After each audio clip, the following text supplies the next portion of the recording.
Welcome to The Lover's Hole, a Patrick O'Brien podcast. As usual, you're with Mike. And with Ian. As we reread our favorite novels, the Patrick O'Brien Aubrey Maturin canon.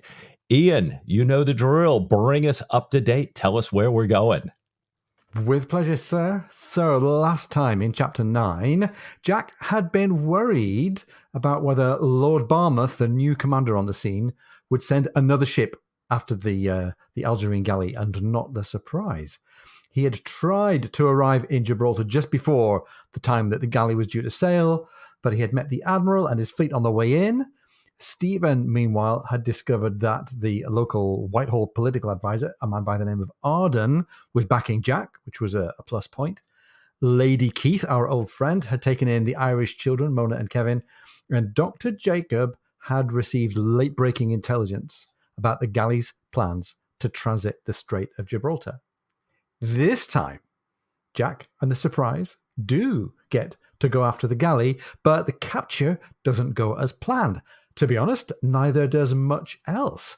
There's a long chase, yet another new day, another death, and another potential complication for Jack's career. So, Mike, final chapter of the book here. Let's see how it starts off. Well, we open the scene, as you say, with Jack and his officers surveying and sounding the strait in the Ringle. So Jack let's get advanced intelligence on this ground we're going to be running tonight here. And later, Jack tells Stephen that he's wondering a little bit that Jacob's intelligence, which seems so whole and so perfect, might it be just a little too good to be true? And Stephen says that Jacob and Arden, the new political advisor sent out by Whitehall that we just mentioned, are the only two intelligence men for whom he would lay his head on the block. Now, hearing that, Jack is convinced, calls for Bondon to ready the barge so he can go see Lord Barmouth, get that liberty to sail based on the most recent intelligence. Right. And a number of things have changed in this scene compared to what we remember of matters relating to the Admiral in the last chapter. The Commander-in-Chief is looking 10 years younger. He welcomes Jack with a cordiality that he'd never known before. And Jack is forced to recollect that this guy Barmouth has a reputation for being a temperamental man, moving from one extreme of mood to the other. But even given that knowledge, he's quite surprised. And Barmouth asks how happy Jack is with the intelligence. And he kind of goes back to this a couple of times. He says, "Are you sure of your intelligence? Are you sure of your man?" And Jack says, "I'll stake my reputation on it. Dr. Maturin will stake his reputation, his life on it as well." Mike, it's a little bit chilling that in this book filled with death, Jack finds it necessary to say, "I'll stake my life and my friend's life on it." But anyhow, that seems to go okay with Barmouth. And he says, "Well, in that case, you should certainly go." And up to this point, it's been all military and business and guys in the room, but that's not how this part of the story is going to continue, is it? No.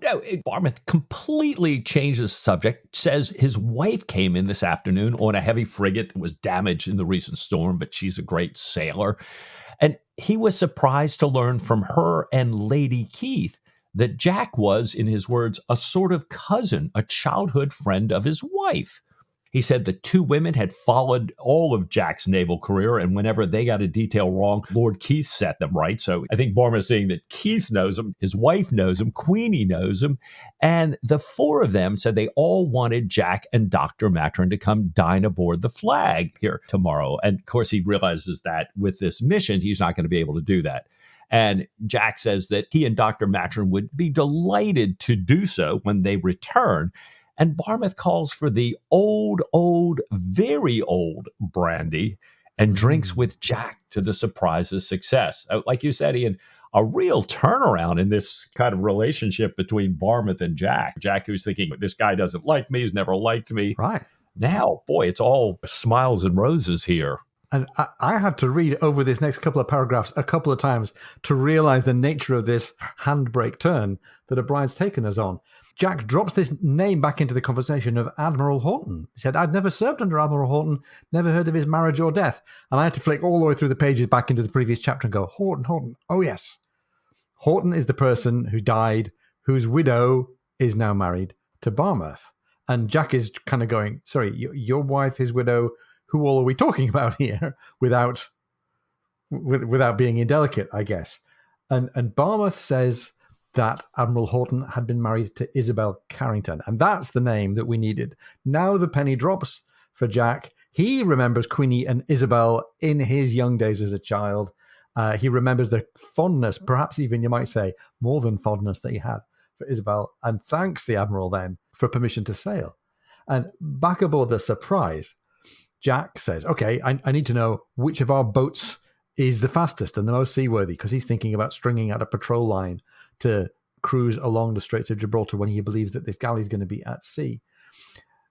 Chip says it's the Blue Cutter. That's the fastest and the most weatherly, as long as Mr. Daniel, the young master's mate who's so good with numbers and navigation, as long as he's the one at the helm. So Jack tells Reed on the Ringle that we're going to be leaving soon. Put the women ashore, he says, and I'll speak to you again as soon as we're clear of the mole. He's taking care here to make sure that Reed and the Ringle, between them, don't get any advanced knowledge of what's going to be going on here until they're all well away from shore and well away from possible intelligence leaks. So, Mike, the game is afoot, right? The game is definitely afoot, and it's sounding so good. Their ships leave very quietly in the night after the evening gun. Jack stops the hoisting of the top light, and he said, nope, we're going to have just one stern lantern instead. And now all the Surprises know the game's afoot. It's like, uh-oh, we're running dark. We're slipping away here. They're winking at each other with this knowing looks here. And then Jack calls Reed and his officers to the quarterdeck to tell them exactly what's afoot. And he reminds them that up until now, all they knew about their mission was the Adriatic shipyards. He says, we're also here to stop this gold-filled galley headed to purchase mercenaries to help Napoleon win the day here. He tells them what they know of the galley's plan, and he says, now we're going to go out. I want you to ignore these two decoy corsairs. I want the Ringle to go to larboard and Daniel in the Blue Cutter to go to starboard, 3 cable lengths of beam of surprise. The first one to sight the galley is to send up a blue light if the enemy is to starboard, a red if to port, and a white starburst if straight ahead. So, got our marching orders. Yeah, we do. And it's a detailed signaling plan as well. Of course, these are the Congreve rockets that we were talking about a little bit in the previous chapter as well. And Mike, there's this very poetic description of the sky, poetic, but a little bit of a head scratcher as well. There's no moon. That's what we and the Corsair galley had been waiting for, the dark of the moon. That means the stars are shining. No moon, says O'Brien in the text, but a most splendid wealth of stars. Orion in his glory, great Vega blazing on the larboard quarter, and Deneb beyond. A little forward of the beam, both bears and the pole star. Arcturus and Spica on the starboard bow. And had the foresail not been in the way, Stephen would have seen Sirius. But he was shown Procyon. Then, on the larboard bow, Capella, low down but still brilliant, and both Castor and Pollux. Castor is a glorious double, said Jack, pointing them out to Stephen. I must show him to you in my telescope when we're at home. Now, there's a little bit of astronomy to dig into here, and I'm not entirely sure that it gets us to a place that everybody can be happy with. First of all, we've got some nice animal characterization here. Stephen would have seen the Sirius, the dog, the greater dog star, but because of the foresail, he saw Procyon, the minor dog, fitting description of animals chasing a galley, dogs that chase raccoons. And Jack's talking about Castor of the Castor and Pollux twins, okay, probably not entirely unrelated to the friendship between Stephen and Jack here. Castor's a glorious double. Procyon is in fact a double. Castor is 6 stars organized in 3 pairs. So there's lots of lovely astronomy detail to dig into here, and we've had that before. We had the horse and rider in the Great Bear earlier on. But I was trying to look at a sky map, trying to figure out when would we have been looking at this. This is allegedly, I think, in late May or early June, and Vega, Arcturus, Spica all make sense to me as summer stars. Orion and Gemini, the constellation where Castor and Pollux are winter constellations. I'm not sure that it's possible to be up in the dark of a summer's night and see absolutely every single one of these stars, quite as O'Brien describes it. But never mind. never mind. It's poetry. I think that some of these stars are here to be a convincing and authentic portrait of the sky. Some of the stars, like Sirius and Procyon, like Castor and Pollux, are there poetically, and I guess that's perfectly okay, right?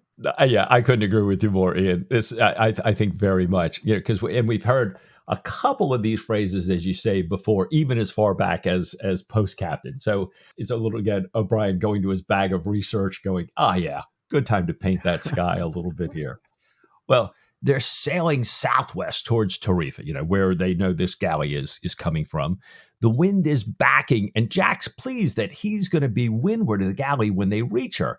And Jack's thinking, if I can wait for the turn of the Atlantic tide, the galley is likely to have begun her run into the strait. And even though she's faster, able to sail a half point closer to the wind, if she's in the strait, surprise, we'll have the weather gauge, so the galley cannot refuse an encounter. We decide whether we fight or not. Well, with Tarifa not far off, Jack slows the ship, wanting again to get a little bit behind her if possible.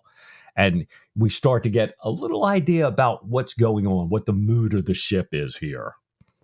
Right. And the text here brings us into the action. There was a steadily mounting sense of crisis aboard.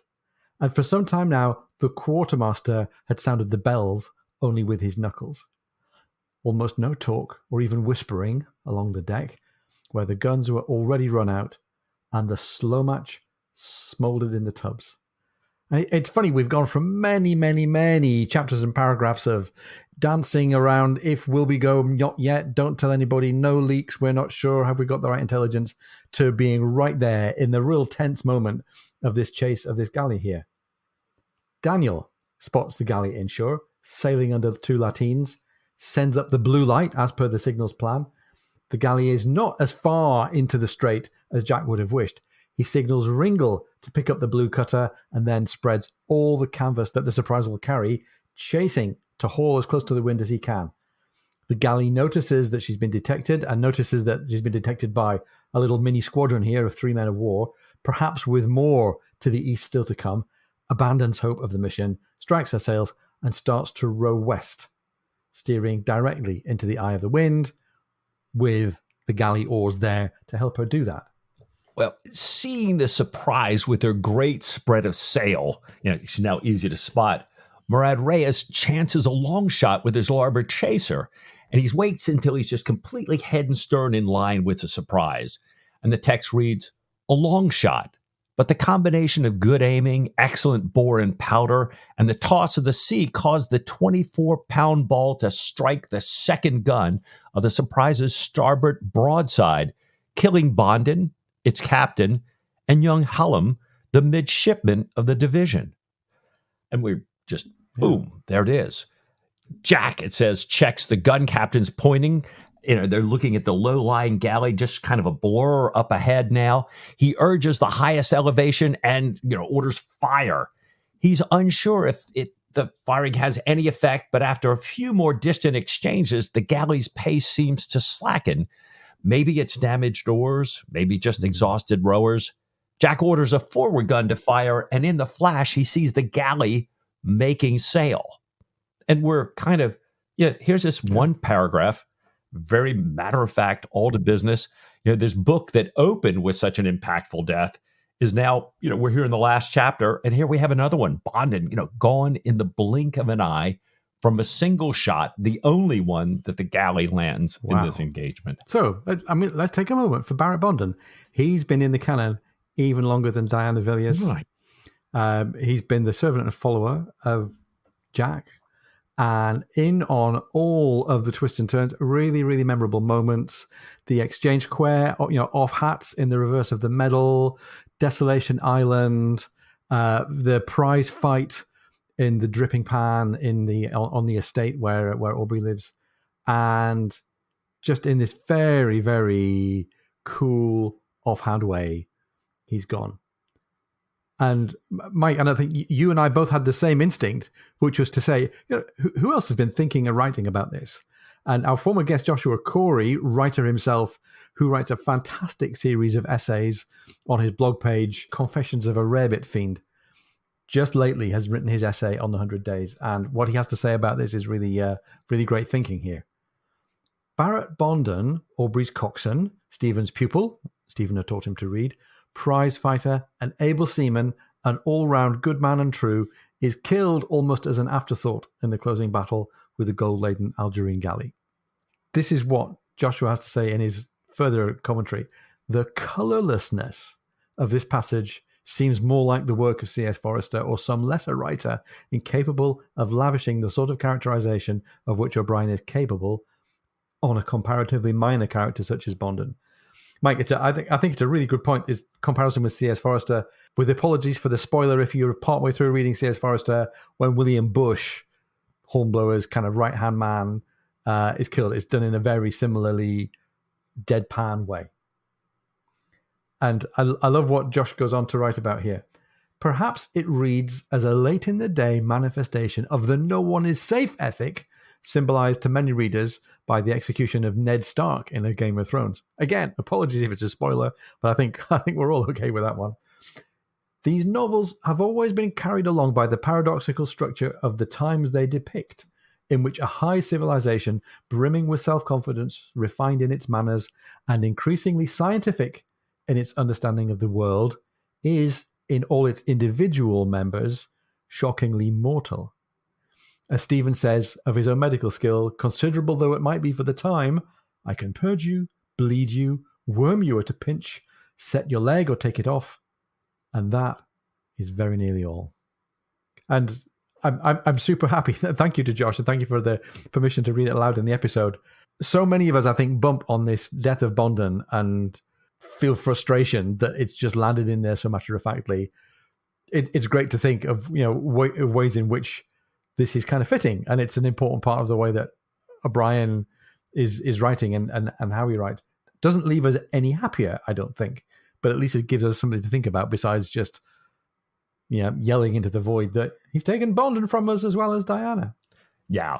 I couldn't agree with you and Josh anymore, Ian. And I think, unlike O'Brien, maybe it would be appropriate for us to take just a minute and think a little bit more about Barrett Bondon.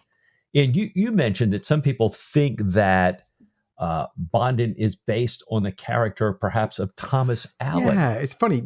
I'm not sure that Thomas Allen was an absolute blueprint for Bondon the way that Cochrane was for Aubrey. But Thomas Allen was Nelson's personal servant. He wasn't a landsman. He was rated able-bodied in the muster of the various ships that Nelson sailed on. And so he was a foot in the world of Killick and a foot in the world of Bondon. But he went home to be a family servant to the Nelson family in between campaigns. He wasn't actually at Trafalgar, but he put himself out of his way to get aboard and to be serving with Nelson, and also after Nelson's death in the Navy, a real committed Navy man.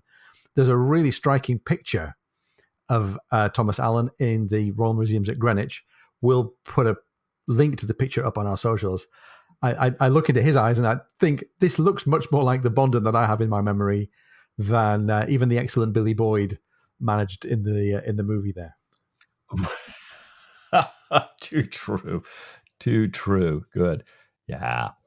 Well, O'Brien continues. He says the galley's dangerous chasers would not prevail in a broadside-to-broadside combat, so she runs rather than risk the Surprise's continued fire.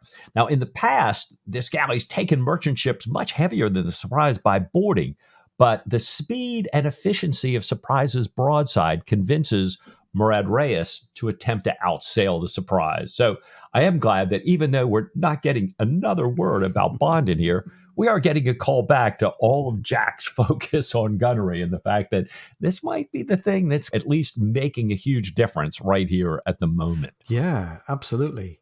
Now, the next morning, as the sun rises over Africa, the Surprises spot the galley 2 miles ahead, way to the west. And the two ships are running due west under cloudless skies for 2 days under the same sea. This is a really, really long chase. At least as long as any other that I can remember in the canon. Some of the famous kind of Cochrane chases back in Master and Commander, it's easily rivaling those. There's extreme tension he says, on the first day when, as the text reports, every man, woman, and boy tried to urge the frigate on with clenched stomach muscles and extraordinary zeal in racing aloft or doing anything that might possibly increase the vessel's speed.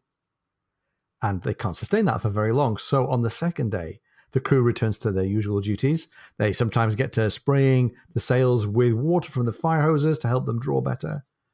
And Jack still, I think with his own belly muscles a bit clenched here, is working constantly to get every last ounce of thrust from the breeze. And in any case, says O'Brien, Jack was disinclined for any other occupation whatsoever.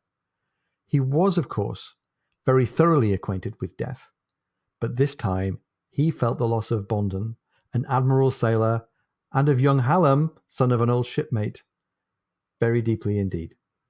And, back to the matter-of-fact way that we're handling the death, this is the last time in the book that we're going to hear Bondon's name. And, of course, knowing O'Brien's circumstances and the death of Mary, you can see why he wouldn't dwell. But I think if you're Team Bondon in any way, you're going to feel a little bit shortchanged by the very kind of passing reflection here. Anyhow, Jack's a serviceman. He accepts death as part of the life of the service. And as Joshua said in his paragraphs a few moments ago, those were the times that they lived in.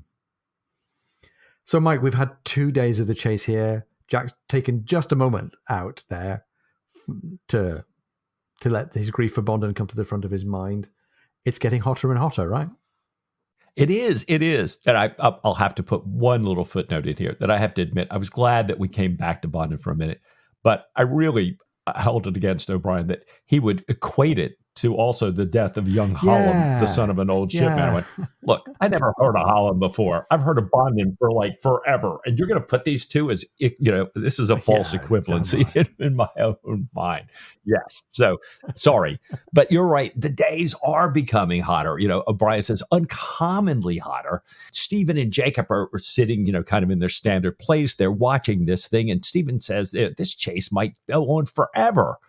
And Jacob says does look a little bit like eternity or a dream or something, but he doesn't think it'll last much longer. He says in his experience, corsairs like this one are full of men. They're designed to take ships by boarding, and that unless they plan to raid a distant coast, they don't carry very much in the way of provisions. Now, one like this, it's merely making a dash through the straits to stop right at Durazzo, isn't going to have many provisions at all. He says that in addition to all those boarders, he's noticed that this galley has an exceptional number of rowers, and that all of those people, rowers and boarders, need to be fed and watered. So we got Jacob, Jacob's got that intelligent officer's mind using his experience saying, yeah, it looks that way, but I got a suspicion here. Indeed. Well, there, under the blazing sun, we get this new form of sea warfare. O'Brien describes it like this. A slight strengthening of the breeze reached the frigate first and brought her within range of the galley's chasers. But since the vessels were not directly in line, the galley, in order to aim these guns, had to shift her helm, exposing some of her quarter. This danger increased with the wind, which brought Surprise's foremost guns, trained right forward, into play, with the further peril that she might put her helm hard over, showing the galley the whole of her flank and sending 168 pounds of round shot into the galley's relatively fragile timbers. And Mike, this is new for the chase. I don't think it's new at all to the Surprise and her crew and Jack Aubrey, but we're getting close enough that we can play this kind of cat and mouse game with the cannon fire. The gun captains stand and watch each other and the ship constantly, looking for the slightest change so that they can counteract it. Jack keeps the forward guns constantly manned, so nothing's given away by the gun crews moving towards them, so that there's no telltale sign for the Algerine crew to notice. He tells Master's mate Daniel that he's about to put the helm alee and fire the bow chaser. And when he does, he wants Daniel to fire the forward battery as soon as they bear. Jack's shot skips through the galley's wake and goes through her after lateen, the after triangular sail. The three foremost broadside guns send splinters flying from the stern gallery of the galley, and the wind changes now, and the gust that had brought the Surprise forward now carries the Corsair out of range. And Mike, we were hoping for a dramatic conclusion to the chase, but it's going to grind on and on, right? Yeah, absolutely. It's just this nip and tuck and the little wind changes and everything.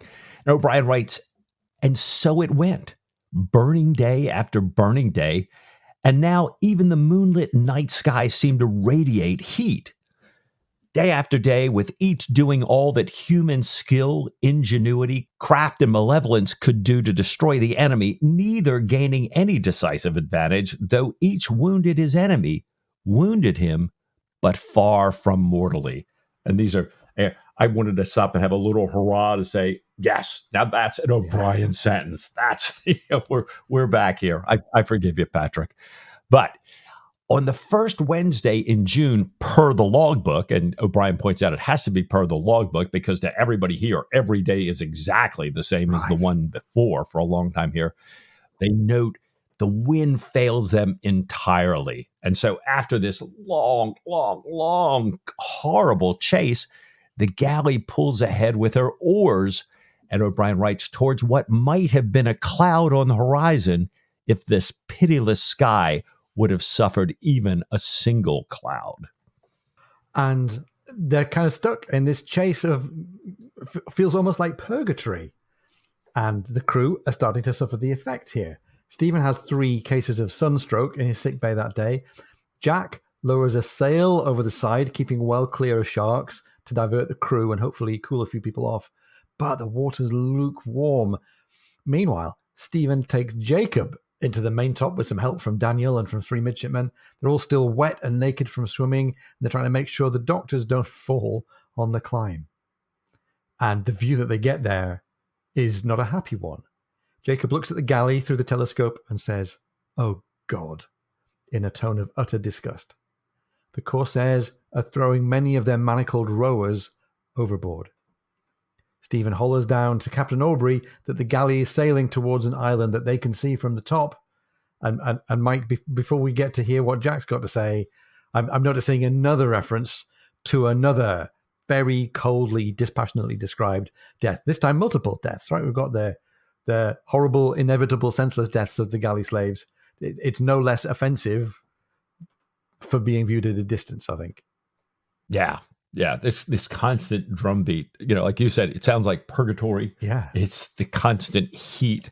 It's nothing changes. And it's death to start, death all throughout, death continues here. Well, Jack climbs up in the top with Stephen and Jacob, and he looks at it and says, I don't know this island. And Stephen thinks that he saw it once on an old Catalan map in Barcelona. It was called Cranc, meaning crab. And the breeze all of a sudden starts up again. Jack orders everybody sort of back out of the water, back aboard. And before the hellish sun dips down, the surprise, too, is at this island. And on the journey there, all of the crew members aboard have witnessed rowers being thrown overboard, and they hate and loathe those who did it. So intensifying here. And the island appears to be volcanic with a shallow lagoon, formed during one of these eruptions here. And it's you can get into that lagoon through a narrow channel, one that's too narrow, not deep enough for the surprise. And from the tops, they can kind of look over and they see the galley moored inside by a battered mole and some derelict old buildings.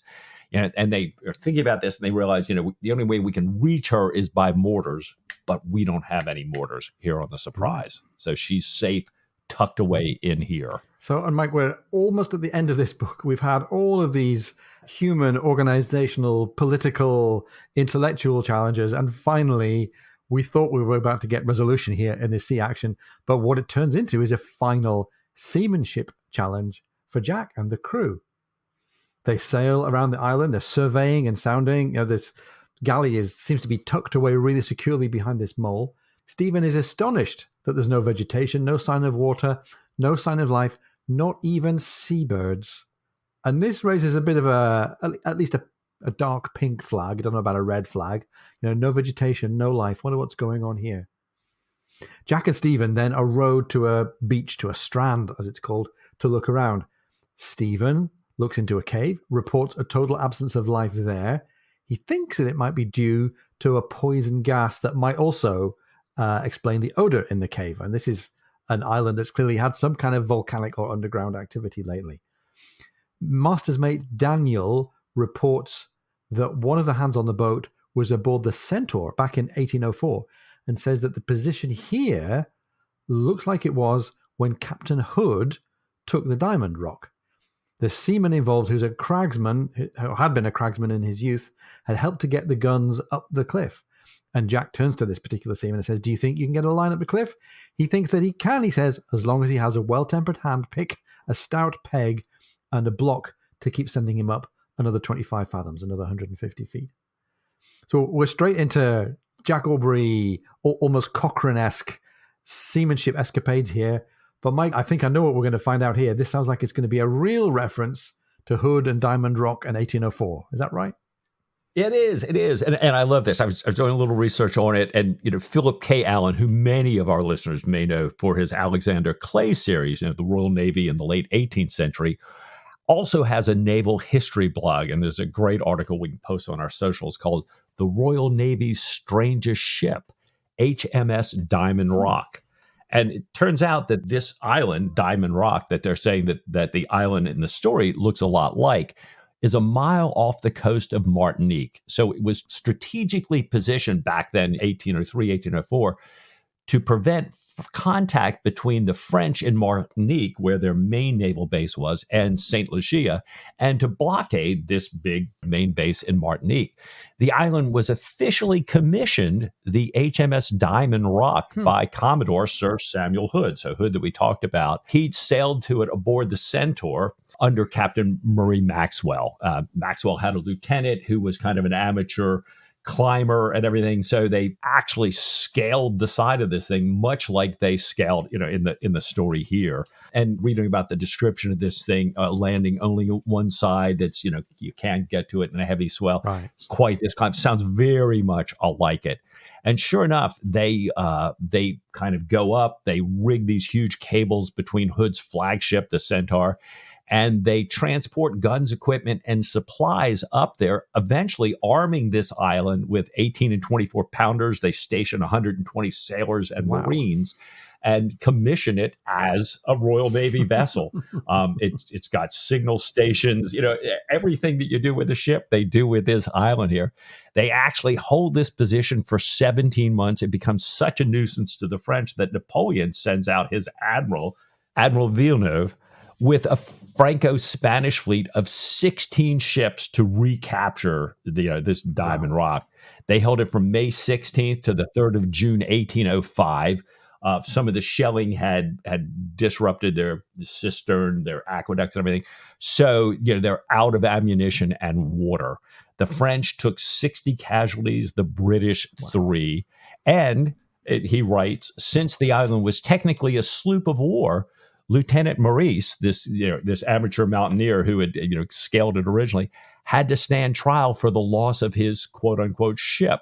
He was quickly exonerated and was rewarded for his long resistance with promotion to command of a more mobile vessel, the HMS Savage. That's such a great find.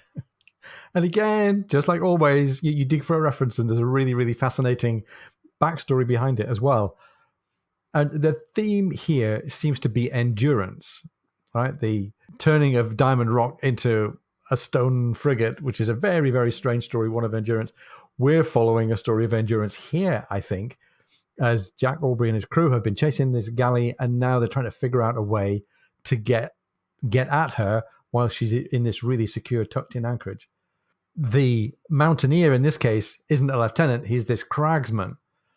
Everyone is amazed to see him. He's a 12-stone man. That's 168 pounds. Climbing up this almost perpendicular lower cliff. His cousin follows using the first line that the first seaman had made fast. Soon the two of them are cautiously looking down over the top, the entire lagoon open below them. And with this cat's cradle of rigging, which is the most elaborate that Jack's ever seen, they're pretty soon ready to take up a 9-pounder. So not quite the whole battery of 18 to 24 pounders, but maybe just one 9-pounder cannon is going to be enough to do the job. At night, when the water's too low for the galley to come out, the Surprise comes round, drops 2 anchors, and sends hawsers ashore. And from that point, Jack's personal 9-pound chaser is taken up there, is fast to the messenger, headed up the cliffs onto the island. So, Mike, after all of these false starts and all of these heartbreaking pauses in the action, especially when you consider I was dealing with the death of Bondon, we might be finally about to see the turning of the tables in this action here. The suspense is too much. I think I need to go and grab a glass of something sustaining. But what do you say to a little moment here while we take a short break, and we'll be right back in a few minutes. If you're enjoying the podcast, please come and join our supporters on Patreon. Go to patreon.com/Lover's Hole.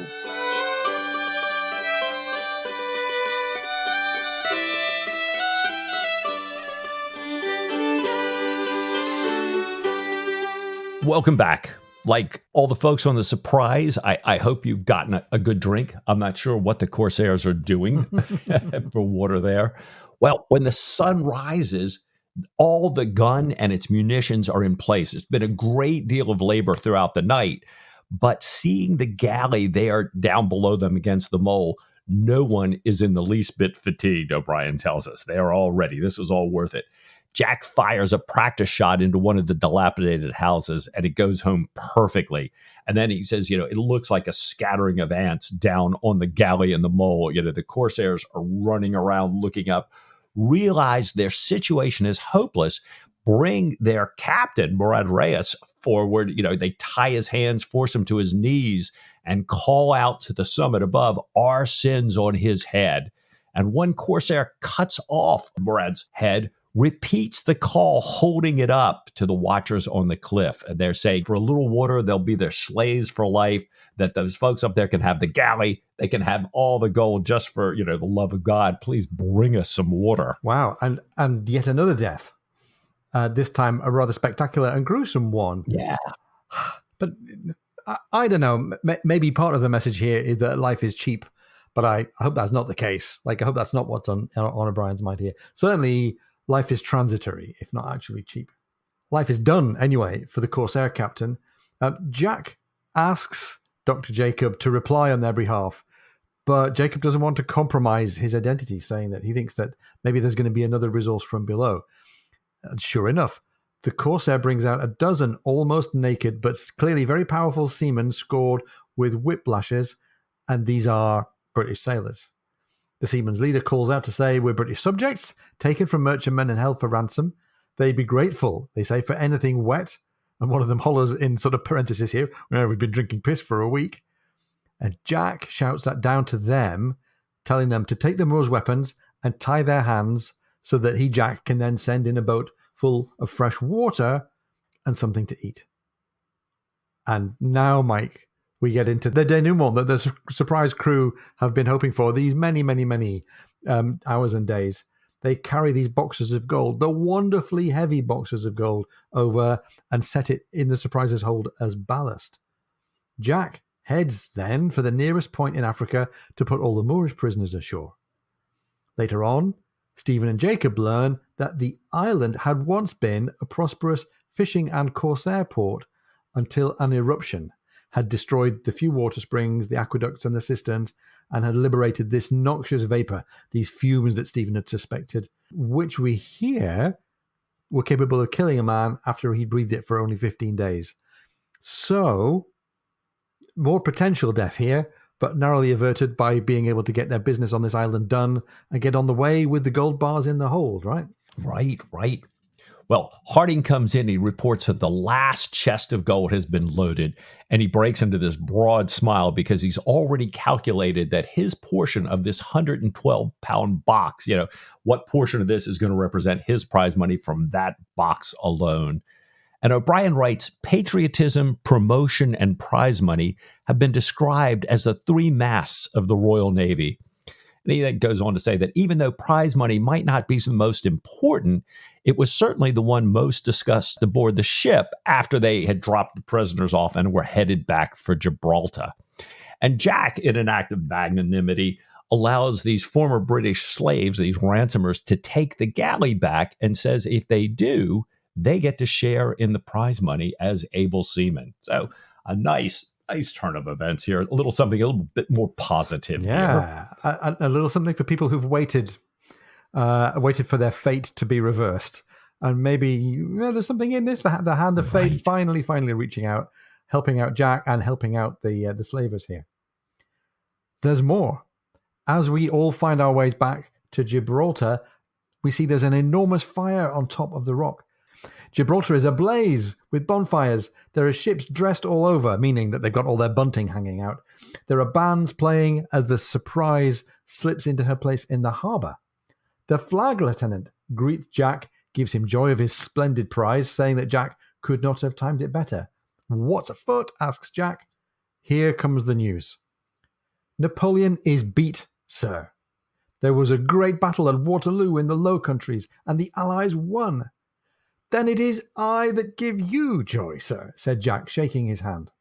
And Mike, there you have it. This is a book called The 100 Days. So we've just clicked from day 99 into day 100. That's the Battle of Waterloo. That's Napoleon done. That's the Sixth Coalition done. That's potentially all of warfare on the continent of Europe done for a generation. And there's lots of meanings for this. There's meanings for us in terms of the story. There are meanings for the people there in Gibraltar. And there's probably a meaning for Jack Aubrey as a hopefully non-yellowable post captain. But let's see. Jack asks for more details about this victory at Waterloo, and the lieutenant says the commander-in-chief will have those details for you. He sent for them to come and eat with them. Lady Barmouth, meanwhile, has taken the coach to fetch the Keiths. So, Mike, we have potentially one of the happiest of all dinners in the offing here. Right. This is the one long promise when they return. The commander-in-chief greets Jack and Stephen, gives them joy of their prize. Jack gives them all the details about the chase and their victory. And Barmouth says he wishes Jack could have taken the galley under a different day of Algiers. I'm scratching my head a little bit. Barmouth explains this day says the galley and everything in it belongs to him, and that if he's not compensated, made whole, he's going to take it out of the British merchantmen. And Jack says, no, the galley fired first, which makes them a pirate and a fair prize. And Barmouth says, that's not what the day says. And Jack says, well, when is the word of a day who wasn't even there going to be taken over a sea officer who was? And Barmouth repeats, under any other day. And he tells him that the ministry has a special commission now in Algiers hoping to discuss the possibilities of a treaty, since Ali Bey has always been so much in favor of England. And I'm thinking to myself, Ian, oh no, we saw this movie once before in the canon. We take the ship, we win the gold. Nope, turn the page. And no, you don't get to keep it. Sorry, there's this technicality. There's this thing. I can't believe it. Heart sink moment. And maybe we can take a tiny, tiny scrap of comfort from the fact that this is the mellow, aging, more chill version of Jack Aubrey, and he isn't about to go and wrench anybody's nose or call out any admirals yet. Let's see. Barmouth rather disingenuously says, so was it a large sum of money? And Jack says, I can't say how much, but the last chest weighed more than 8 stone, 112 pounds. And Barmouth says, well, if there are 8 chests like that, then his flag officer's third would be about £5,000 sterling, which is a huge sum of money. Jack was tempted to say that, actually, I wasn't acting under your orders, but sensibly, he keeps his mouth shut. He still regards himself as being under Keith's orders. Again, the wiser, older Jack. Barmouth mutters under his breath something or other, but then recollects himself and says, well, it is far worse for you. Don't know how, he says. Don't know how you're going to explain it to your people without a bloody mutiny. And we're all thinking the same thing, right? With all the heat and the death and the galley slaves and the loss of Bondon, and has this all been for naught? When the Keiths arrive. And Mike, when the Keiths, especially Queenie, arrive on the scene, it's a bit like when Henage Dundas arrives on the scene. We're going to get some relief from what's been ailing us, right? Right. And all of a sudden, this desolate, awful scene changes again. Jack, cries Queenie. Dearest cousin Jack, says Isabel. And they both kiss him fondly. He says that he's delighted to see them both, and in such glorious looks. And they start swapping memories, one right after another, going on and on and on, until Barmouth insists, as O'Brien writes, in no very urbane or even civil tone, that their guests should be seated. So we changed to happy. Now we're changing to, not so happy. Barmouth sits with Queenie on his right and Arden, his political advisor, on his left. Isabel sits at the other end of the table, with Lord Keith on her right and Cousin Jack on her left. Uh-huh. Well, here's how the dinner goes from a conversational perspective to begin with. Arden the Politico gives them all some more details about this great series of battles in Belgium in the Low Countries with Napoleon. The conversation starts to slow down a bit. It's been an emotional day, and both of the admirals are feeling their age, which we know, at least in the case of Lord Keith, is considerable. Queenie and Stephen get to talking about the island, the one with the poison gas. Queenie tries to get the commander-in-chief out of his ill humor. She fails, falls silent. So does Stephen, and we all know that falling into silence is a fairly easy resort for young Mr. Stephen here. Jack and Isabel appear to be the only people enjoying the meal. They're about the same age, and now it gets interesting. The text says, when they were adolescents, there had been a certain degree of ambiguity about the nature of their friendship. Now, that ambiguity was distinctly more evident. Isabel was in fine voice and very high spirits, and it was evident to Stephen on the other side of the table that they were holding hands under the cloth. She was, he reflected, something of a rake, a very pretty rake, and it was not improbable that her cross old husband was aware of it, for when her cousin had said something that moved her to an indecorous fit of laughter, Lord Barmouth straightened in his chair and called down the table. And this takes me all the way back to Master and Commander and Post Captain and Jack Aubrey canoodling with Molly Hart. Right. Good old Jack, right? Back to his old ways with his cousin, yeah. Right. Barmouth says that now Aubrey's got nothing to do with the Navy, he would be well advised to sail off to survey the Horn and plumb the depths of Magellan.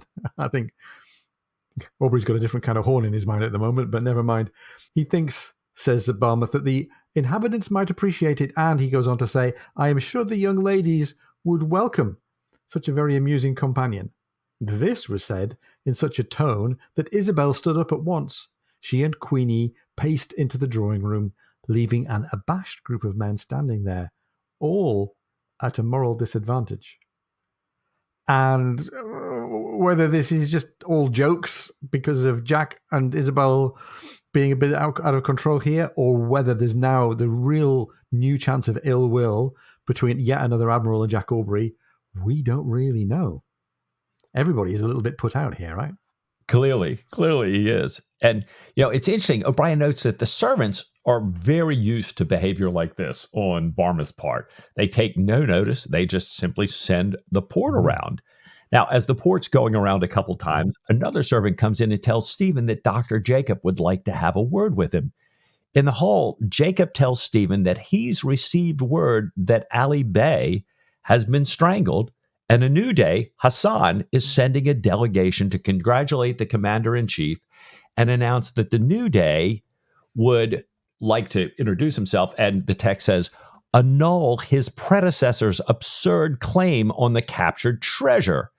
But he should like the galley back as a symbol of his office, and he would be most grateful for an immediate loan of £250,000 to consolidate his position in Algiers.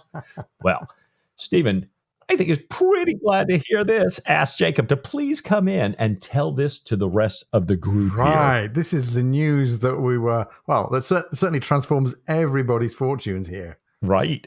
I don't know. I've read through these books many, many times now, and this caught me out. I was thinking, we're going to proceed to some kind of downbeat end where we've been done out of the treasure again. But no, we're back in the prize money once again. Barmouth thanks Dr. Jacob for this great news and for the early warning. He says he's happy to be able to receive the delegation in a suitable manner. He asks Lord Keith then, as the senior officer present, for his opinion. Lord Keith says, we should welcome this most heartily. Arden chimes in with his agreement. Stephen and Jack stay quiet, but Jack feels a spring of delight rising in his heart. And Mike, I'm super happy for Jack here, but I'm kind of sad in a way. The last thing that we heard of Jack's emotions was that he was mourning the loss of his, career-long companion, Barrett Bondon, and the counterpoint to that is that he's rich. I think that's a bit sad. No amount of treasure is worth Barrett Bondon, but there's a bit of a payoff for Jack, and I think we've got to be happy with that. Lord Keith says that since he was concerned with Captain Aubrey's orders in the first place, well done there, Lord Keith, for just sticking your privileged oar back in there. Since he was concerned with these orders and knows the prize court's ways through and through, he'll take the case before them at once. He believes the ministry would consider the day's loan request a reasonable outlay. And of course, if it's a loan from the public treasury, it doesn't mean it's going to be netted out of the prize funds. I think the prize funds are going to be there. It's the government's responsibility to come up with the 250k to send to the new day. Barmouth nods, but his face has turned from sour to shining as his flag officer's third share, so recently despaired of, has returned as a solid, very beautiful fact. I'm not sure where we're left here. I don't think we ever get to surely know how Keith and Barmouth are going to fight quite over this very, very considerable sum of money. But I think I'm still hoping that Keith is on the ins here. And I haven't known Barmouth for very long. He hasn't done enough, in my estimation, to earn his chunk of change. No, I'm with you, and I'm wondering as you are, because quite early the next morning, Lord Keith surprises the swabbers aboard the Surprise. He's there to collect the gold and have Gibraltar's three best goldsmiths reduce all these little chests of small ingots to tested ingots of a stated weight so that they can know exactly what they have here. And he wants this all done before the Algerine delegation arrives. Jacob attends the reception ceremonies for the new day's delegation, but Jack stays behind to convince his men to have 2/3 of the prize money sent home. Good I enough. love this. And Jack's like, okay, got to take care of my crew, got to do this. Stephen also stays back. He's working on a long-coded report to Sir Joseph Blaine, and Jack is working on the stores for the ship. Stephen's working on the stores for the sick berth. So I guess they're planning to get out of here pretty quickly here. And we feel the wrapping up of the storylines coming bit by bit here. Stephen's getting ready for home. Jack is getting himself and his ship and his crew ready for home. The ceremonies with the new delegation of the day go very well. The Keiths come down to say goodbye. They bring Mona and Kevin with them, the Irish children. Jack and Harding are very sorry, however, that they've been unable to keep all of the people sober, but it's not too bad. Queenie's seen a few drunken sailors in her time, and with all of these nice loose ends being tied up, Jack gets a moment of happiness when the Surprise finally glides free of the mole. And we get a little final moment here at the end of the chapter and at the end of the book. God bless, called Queenie, and liberate Chile and come home as soon as ever you can, called her husband, while the children screeched out very shrill, fluttering handkerchiefs. And at the very end of the mole, when the frigate turned westward along the strait with a following breeze, stood an elegant young woman with a maidservant. And she too, waving, waving, waving. The end of the 100 days. Wow. A fascinating book, Mike. Not an easy one, I think, to figure out what it's for and how we feel about it because of all the different things that are happening in the circumstances of the way the story is told. These two really, really unexpected and shocking deaths, and a very, very ambiguous ending as well. What's on your mind as we get to the end of the book here? Well, I'm like you, Ian, a little bit of whiplash, I think. This thing has been just stunning, as you say. All these turns of fortune at the end. Will they go after the galley? Will they not? Will they take her? Will they lose her? Do they have the gold? Do they not have the gold? And we've got Stephen all the way through dealing with the death of Diana. Now we got Jack dealing with the death of Bond. And actually, as I reflect, thinking about our thoughts on this book, it's us dealing with all these deaths throughout the book, this constant, refrain of deaths. And I was thinking back to Sue telling us about how much Diana's death affected Patrick Right. Call when he first read the Yeah. book, to prepare to narrate it. And I thought, yeah, same thing. This is a real gut punch for me. This whole thing, I think. Yeah. And we've talked many times about the juxtaposition between this gut punch and the gut punch that O'Brien himself had encountered with the death of Mary in between the two books. Let's just think about Jack's arc for a minute. He's potentially returning to the Navy in glory. He's in prize funds once again. Maybe that equates to him having a better chance of hoisting his flag. He's being sent off by a commanding officer who has every right to feel happy with the amount of prize money if he gets it. But he's not impressed with the relationship between Jack and the Admiral's wife that had bringing him so much joy when she first arrived. So that famous old jeopardy for Jack of, can he control his libido, especially when it's concerned with other officers' wives. And it appears that Isabel, the Admiral's wife, having formerly been a friend, a cousin of Jack's, was going to turn Barmouth's attitude around. But clearly, that's not the case. Jack is really no closer to hoisting his flag, as far as we can tell. He's no less at risk of being yellowed than he was right at the beginning of the Yellow Admiral, which is now 2 whole books ago. Yeah, it's so true, Ian. We're kind of left like we've made this great progress in some ways. We've lost so many things in some ways, and we really don't know what's going to happen next. And it's not only kind of in the whole arc of this story going forward. I was kind of going back thinking about Joshua Corey's reflections on this book. Yeah. And he says that this is happening all throughout the book. We had, even after Diana's death, it was reported all these people talking about, Stephen and Diana's incompatibility, her unsuitability to be a mother. And we're remembering, well, wait a minute, what happened as Joshua points out, at the conclusion of the Commodore, when Diana entreats Stephen into her bed and urges him never to return to sea. But he does go back, and we know how that turned out. So it's grinding on us a little bit. And I like what Josh goes on in his essay here. He says, with Diana gone, O'Brien begins manoeuvring to set him up with a new paramour, Christine Wood, née Heatherley, the widow of the governor of Sierra Leone. And like Stephen, she's a naturalist. Rumour has it that we got in this book that the governor had been impotent. So maybe, says Josh, O'Brien's setting the stage for a new relationship in which sexual and intellectual desires can match and amplify each other. Although I'm just stepping out of quoting Josh for a minute, it doesn't make for a very interesting story when the brain and the lust are perfectly happy and perfectly aligned. I think all human drama comes when those are taking you in different directions. But anyhow, set that to one side. Joshua goes on and says, will there be time? Was it then entirely responsible for a writer in his mid-80s to throw over the romantic chessboard 19 novels in and start again? Well, I don't know whether it was responsible or not. I have a strong feeling that O'Brien wanted to kick a whole load of new ambiguity and uncertainty into the story.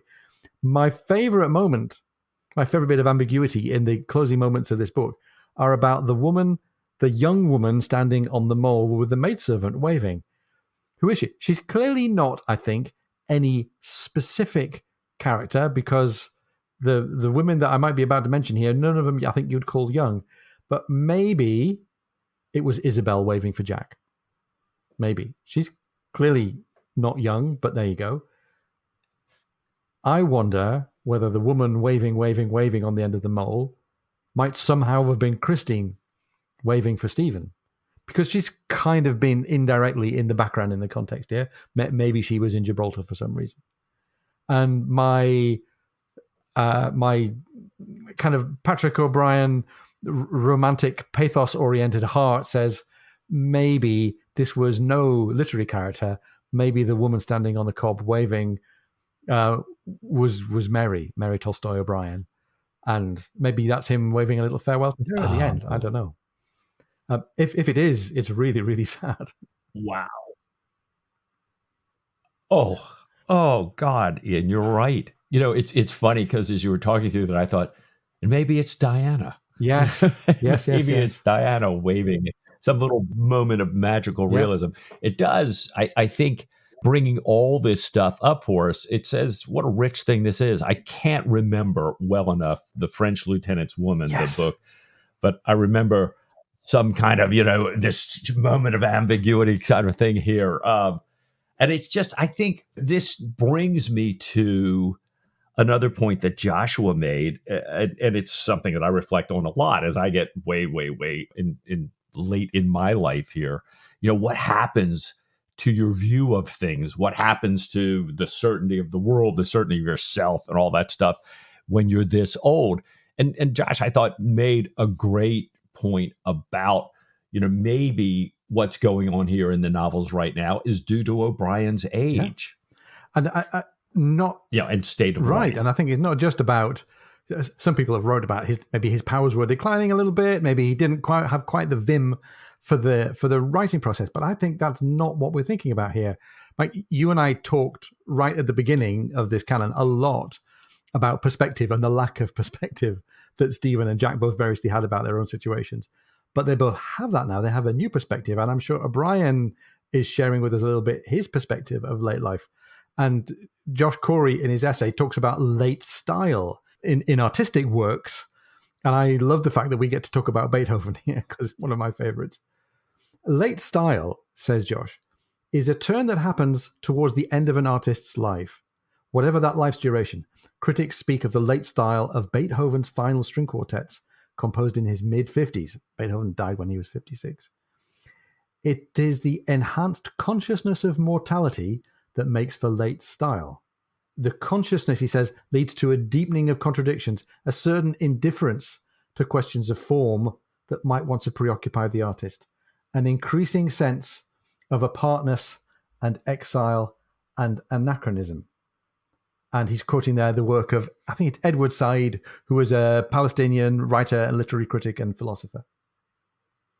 Going on here, the grim accounts, says Josh, the grim accounts I've read of O'Brien's final years would seem to confirm such emotions. It's as if he can't bring himself to offer his heroes unequivocally happy endings in the face of his own. One can dream of 20 additional novels detailing Jack and Stephen's post-Royal Navy career, during which they fight for the independence of Chile, Brazil, and Peru. Stephen makes biological discoveries in South America with the help of a supposedly new naturalist wife, until Jack finally dies as a lord and Stephen retires to Catalonia with his grandchildren. But, closing words from Josh here, but O'Brien was 84 when The 100 Days was published. Unless some other writer steps forward to carry on his work, this is a fantasy. And I wonder if it was a fantasy cherished in some form by the author himself. And that's a really, really great point. What role did the writing of the books play in O'Brien's life and his energy and his zest for continuing to do things and create things? I remember your mention at the end of the last episode, Mike, about the country singer Toby Keith, and don't I have one last go in me? I'm not as good as I once was, but maybe I'm as good once as I ever was. And apart from O'Brien's writing chops that we've talked about, apart from his research and his energy, something else must have been renewed in him to some extent. His curiosity about keeping this story spinning. I'm not sure that he's still driven at this point in his life towards the same end result as he was when he started. 3 decades ago, he had the whole adventures of the canon to write about. He had all of this research and knowledge and scholarship to explore. He had Mary by his side. He had a whole literary genre, a whole readership waiting to be turned on and turned on its head. And in the midst of all that, he had such a great change in fortune because he went from doing that in relative obscurity to a little bit of recognition to all of a sudden, again, here at the late stages, $1 million for every novel, tours across the US and everything, and then losing his Mary. So yeah, it's just, I'm with you. It's funny. I think this whole idea of Josh talking about wanting to live in this fantasy, wanting to stay in this world, what might happen. I think there's a minor existential crisis that we all face here. It's like, well, we know there's only one book left. and we don't want this to end. And then the question that always goes on, do we continue? Do we read 21 or not? Do we want to do that? Or we want to say, no, we want to stop when we get here. Yep. And I'm glad, today, right after we finish recording this, we're going to be talking to some of our Patreon supporters on a Zoom meeting to say, what about the Lover's Hole? What do we do? Here we are, one more book. What do we do after Blue and the Mizzen? Do we go on to 21? Do we do 21? What's at the end of that? Well, I guess we have at least 10 weeks to go. We do. Because we know we still have Blue at the Mizzen to come down off the shelf. Ian, what do you say next week to just a little bit more Patrick O'Brian? Mike, with all my heart.